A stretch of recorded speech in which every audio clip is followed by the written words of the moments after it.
Қайырлы күн, құрметті оқырмандарым. Бүгін сіздермен тура Вупи Пай тортының қожы сияқты өте дәмді болып шығатын шоколадты бисквиттің рецептісімен бөлісетін боламын.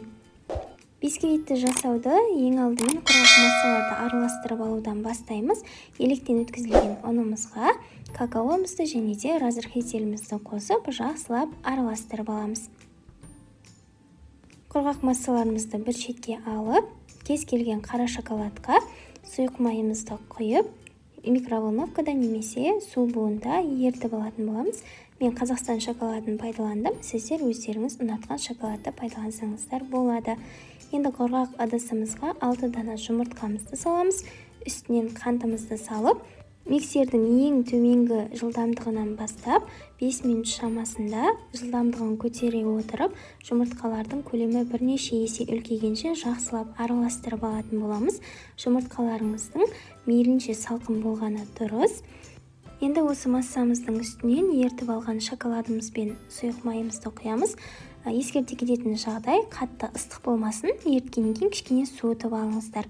Одан кейін миксердің ең төменгі жылдамдығында араластыратын боламыз.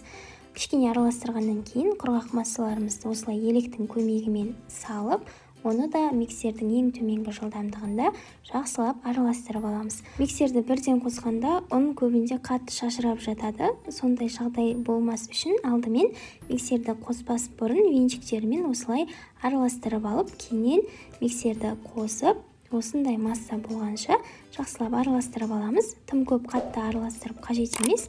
Бисквиттің қамырының сұйықтығы дәл видеодағыдай болу керек. Тым қатты сұйық емес, тым қатты қою емес. Енді біз формамызды дайындап аламыз. Менде форманың диаметрі 22 см. Осындай кальцоны пайдаландым. Және де астына фольганы төсеп, шет-шетін қамыр ағып кетпес үшін көтеріп алдым. Енді дәл осы формамызға дайын тұрған бисквитімізді құямыз. Қамырымызды алдын ала қызып тұрған пешімізде 160 градуста 50 минут шамасында пісіріп алатын боламыз.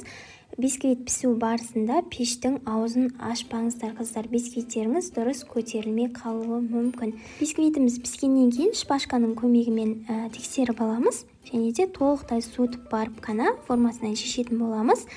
Көріп тұрғандарыңыздай, дәл осы рецептпен жасайтын болсаңыздар, сіздерде биіктігі 6 сантиметрге жуық, 22 диаметрде бисквит шығатын болады.